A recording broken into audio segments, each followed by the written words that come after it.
Les grands titres de l'actualité, une présentation de Addict Remorquage et Transport et Mécanique, les spécialistes. Maintenant à Montmagny, c'est Addict, 234-34-61.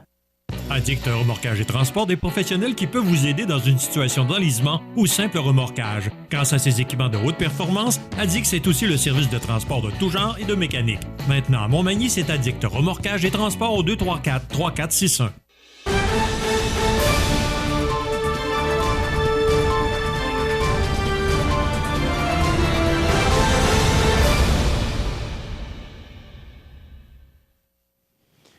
Les grands titres de l'actualité de ce mardi 24 janvier. José Soucy, bon matin. Bon matin.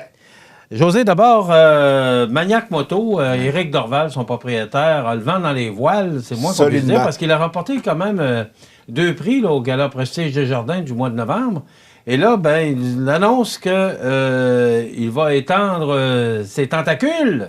Absolument, du côté de l'Apocatière et Rivière-du-Loup. Et tu comprendras, Michel, que la nouvelle de Sama TV a été reprise par les médias de Rivière-du-Loup parce que c'est gros à Rivière-du-Loup, il va remplacer ou il va remplir les locaux qui étaient vides laissés par le départ de l'autre bar, qui était une institution des bars à Rivière-du-Loup. Ça a fermé, ça fait pas si longtemps que ça. Je pense en raison de la crise covidienne notamment. Ça appartenait à l'homme d'affaires Célestin Simard et ces locaux-là vont être de nouveau remplis, mais avec les produits de Maniac Branché et non Maniac Moto pour Rivière-du-Loup. Ça va uniquement être des produits électriques qui vont être vendus de la division Maniac Branché de Maniac Moto. Par contre, pour l'Apocatière, on va avoir les deux divisions, c'est-à-dire Maniac Moto, des produits à essence, également Maniac Branché, comme je l'ai dit précédemment, des trottinettes vélo, moto électriques et compagnie. C'est un gros... Je dirais que c'est un gros geste que pose Éric Dorval, mais en même temps, ça va très bien. Et tu le sais, je sais pas si tu as eu l'occasion d'aller dans son magasin qui est situé là, anciennement, là, où était le Stéréo Plus sur le boulevard Taché, juste en face du 25 Taché-Ouest, à peu près, où on était jadis. Michel, c'est de toute beauté. Ils sont reconnus pour être des passionnés, les frères Dorval qui s'occupent de cette boutique-là. Puis en même temps, Michel, ben, on a un excellent service. Donc, je suis pas surpris de l'annonce d'Éric Dorval qui est arrivé hier, qu'on a sorti en exclusivité par ailleurs à Sama TV. Je suis réellement, comme je l'ai dit, pas surpris et je pense que ça va très bien aller pour M. Dorval pour son nouveau marché parce que c'est quelqu'un d'extrêmement dynamique.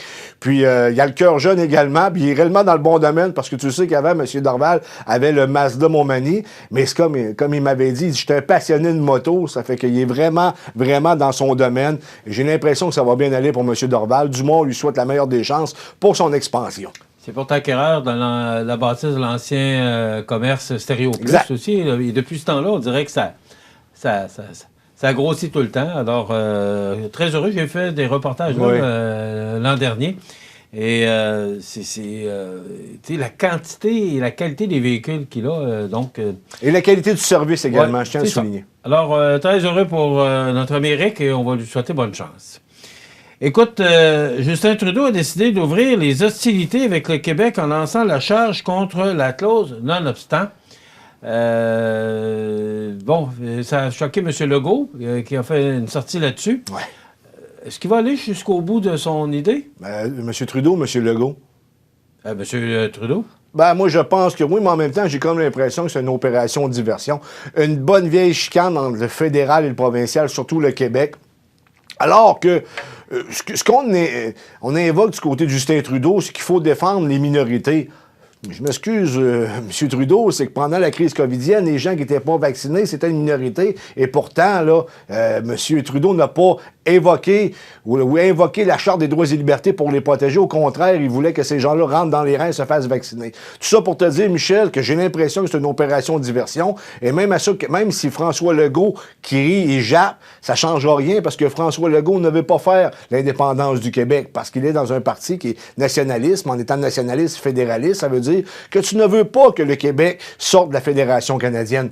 Donc, avec quel moyen de pression il va aller négocier la clause non-obstant, en réalité, la clause dérogatoire, là, qui permet à une province ou au fédéral de s'exclure pendant 5 ans d'une loi, là, mais il faut que ça soit renouvelé. Là, c'est quand même très juridique, mais c'est une clause importante là, qui a été, je pense, mise en place avec le rapatriement de la Constitution canadienne en 1982. Du moins, il y avait eu des changements. Et c'est une clause importante parce que ça permet, surtout au Québec, je pense que c'est le Québec qui l'a invoqué le plus souvent, là, de contourner une loi là, pour faire appliquer là, des lois provinciales. C'est assez laborieux comme sujet ce matin, mais quand même, là, on sent qu'il y a une rivalité encore. Mais est-ce que c'est volontaire? Est-ce que c'est une opération de diversion pour cacher d'autres choses? J'ai l'impression que c'est ça, parce que M. Trudeau, ça va de moins en moins bien. Je pense, dans les derniers sondages, là, il est en baisse et les gens sont de plus en plus critiques de sa gouverne. Et tu sais que ça va faire bientôt 10 ans qu'il est en place. Là. Il est arrivé en 2015. Là, on est à sa 8e année de règne. Bon, c'est un gouvernement minoritaire, mais en même temps, il est majoritaire parce qu'il a l'appui du NPD. Mais il joue un jeu dangereux parce que,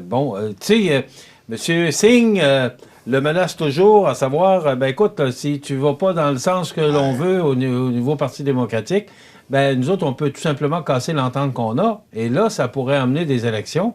C'est vrai. Donc, c'est un peu ce qu'on expliquait à Radio-Canada hier, c'est que il faut... ça peut lui coûter des votes, et comme tu le mentionnais, les sondages sont en baisse actuellement pour M. Trudeau. Alors, il doit être prudent par rapport à ses décisions et à ses démarches. Parce que...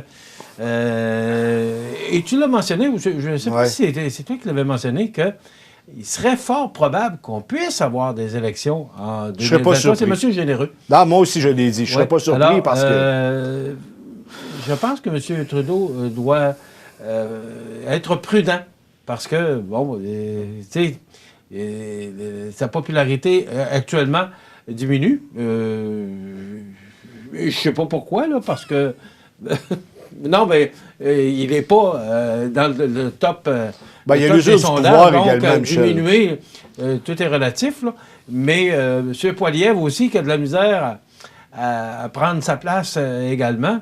Alors, si on avait une élection demain, José, me demande comment ça se passerait. Et j'ai l'impression qu'on aura encore, soit d'un bord ou de l'autre, encore un gouvernement minoritaire. Il faudrait au moins qu'on ait plus de changements qu'à la dernière élection, où on a élu sensiblement le même nombre de députés pour chaque formation, ou à peu près. Ça n'a strictement rien changé, mis à part que collectivement, on a 600 millions en moins dans nos poches. Mais ça, du côté du gouvernement libéral, ça ne semble pas être un gros problème. Ceci dit, je pense que ce geste-là, posé de la part de Justin Trudeau, et là, je l'écoutais, il n'avait pas l'air très, très sûr de lui lorsqu'il discutait de ce sujet-là. Je pense que c'est plus une façon de rallier les gens autour du Canada versus le Québec. Si je veux dire, c'est du wedge politique en réalité. Je suis pas surpris, mais en même temps, est-ce que ça va réussir? Est-ce que Justin Trudeau est capable d'être le capitaine Canada? Je suis pas certain, sincèrement. José, c'était dans le bulletin de ce matin, les employés de l'Agence de Revenu Canada là, qui demanderaient, on va le dire au conditionnel, là, tout près de 30 d'augmentation sur 3 ans. Ils n'auront pas quel dos de cuillère. Je regarde la grève à Lévis, la Société de transport de Lévis. Également, on parle d'une grève qui pourrait priver 6 000 élèves de transport scolaire à Québec. Ça faisait longtemps qu'on n'avait pas entendu parler de grève, et là, il me semble qu'il y a beaucoup de conflits actuellement là, qui ne se règlent pas. On espérait, même on a négocié là, une partie de la nuit, de dimanche à lundi, pour éviter la grève de la Société de transport à Lévis, mais on a pu l'éviter. Il me semble que ça faisait longtemps qu'on n'avait pas entendu parler de conflits, et puis là, il y en a beaucoup. Ça faisait longtemps parce que, souviens-toi que dans les 2 dernières années, on était, pendant la crise covidienne, c'était pas réellement le temps de parler de grève, mais là, maintenant, ça prouve une chose, c'est que dans la tête des gens, la crise covidienne est pas mal terminée. Ça fait que les moyens de pression des syndicats impliqués là, vont en augmentant tout simplement parce que on n'a plus peur de se promener, de se rassembler. Je pense que c'est ce qui arrive en réalité. Mais en même temps, pour les fonctionnaires fédéraux, Michel, 30 % sur 3 ans, arrêtez, là. C'est 30 %. Je veux dire, vous voyez bien qu'on est en situation d'inflation, mais je te dis une chose, au gouvernement fédéral, là, les payes, là, les salaires, c'est du 100 000 en montant. C'est pas mal plus élevé qu'un fonctionnaire au provincial. Et malgré ça, on veut une augmentation de 30 %. Excusez, je sais pas, là, mettons... Est-ce qu'on demande 30 pour avoir 20? C'est toujours la question que je me pose. Michel, on met le... On sait comment ça marche. Oui, tu demandes plus pour avoir moins, mais là, si tu pars à 30 % tu vas avoir quoi? 20 % C'est 2 fois trop. Je dis, écoute, la moyenne des augmentations est loin de ça actuellement. En plus, avec tout ce qui se passe, il y a une récession qui nous guette. On va rester dans le positif. José, je vais jaser avec toi ce matin. J'ai un texte très intéressant de Karine Gagnon. qui est la chroniqueuse politique du Journal de Québec. Une des chroniqueuses politiques, du moins. Pendant la campagne électorale, François Legault a répété qu'il souhaitait faire de Québec la deuxième métropole du Québec. Mais dans les faits, son gouvernement se préoccupe bien peu de la capitale nationale. Et dans son texte, elle dit que François Legault trouvait que venir à Québec représentait une perte de temps. Elle écrit également qu'il a une méconnaissance des dossiers de Québec et aussi que le résultat, c'est que les dossiers stagnent, que plus personne n'assume un véritable leadership pour la région. On parle de Mme Maltais dans le temps, qui était députée dans la région de Québec. Il y avait Sam Hamad et elle en nomme un autre, là, qui s'occupait vraiment de pousser ensemble, là, tout parti confondu. On poussait ensemble pour la ville de Québec. Oui. Alors que là, les dossiers stagnent.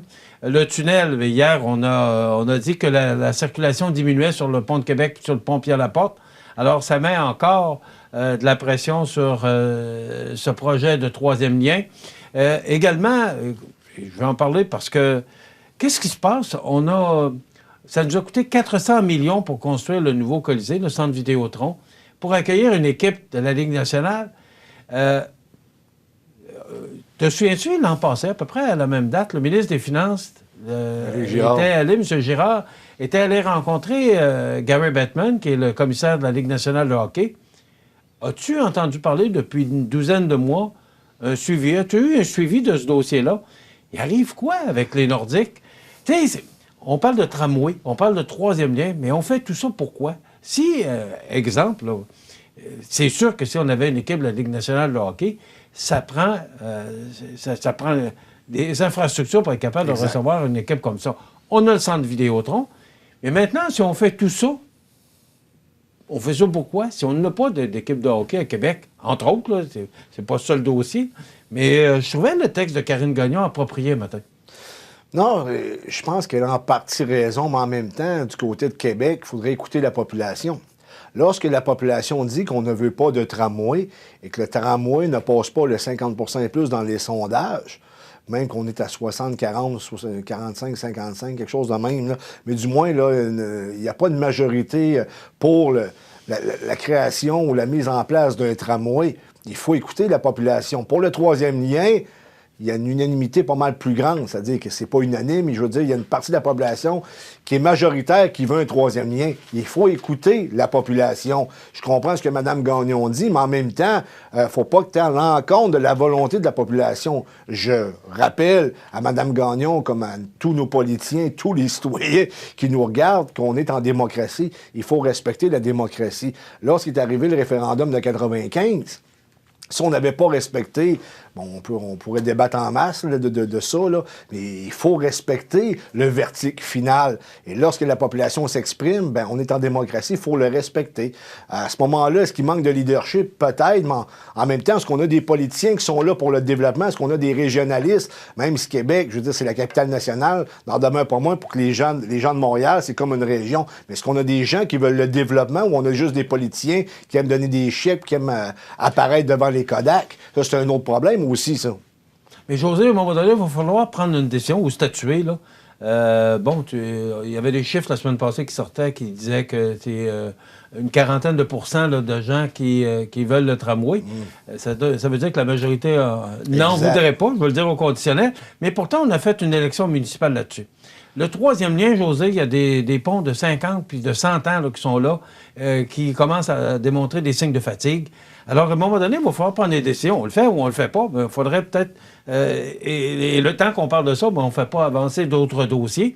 Alors, moi, je vois le maire Marchand qui est vraiment pour le tramway, mais ambivalent concernant le troisième lien.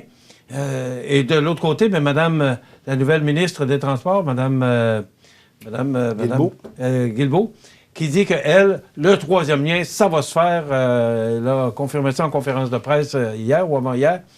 Alors, tu sais, il y a beaucoup de dossiers il y a le ministre Julien qui est là, puis qui, lui, défend bec et ongle la Ville de Québec, mais il y aura besoin d'appui, comme M. Hamad, dans le temps, le faisait avec Mme Maltais. En tout cas, on va surveiller ça, mais la Ville de Québec mérite d'être développée. Absolument, absolument. C'est une belle ville Et si la on plus belle veut, ville en Amérique du Nord, si on selon veut moi. accueillir des gens, écoute, c'est des milliers, des dizaines de milliers de touristes qui viennent chaque année. Écoute, Michel, il y a un potentiel touristique incroyable à Québec qu'on n'a pas exploité à fond. Je veux dire, c'est la capitale d'une nation française, de la nation française en Amérique du Nord. On pourrait exploiter ça parce que ça fait quand même exotique pour les autres. On arrive à un endroit où ça parle français, c'est un côté européen. Faut tout le monde ramener dans le même Absolument. Ça, c'est pas facile. On se retrouve demain. D'ailleurs, demain, il y aura notre chronique culturelle en compagnie de Marie-Ève et Cynthia Lamontagne. Ça complète notre émission pour aujourd'hui. Encore du temps doux, mais il faudra se préparer parce qu'il y a une petite tempête dans l'air là, dans la nuit de mercredi à jeudi. Donc, on aura peut-être plus d'informations à ce sujet demain. Passez une bonne journée.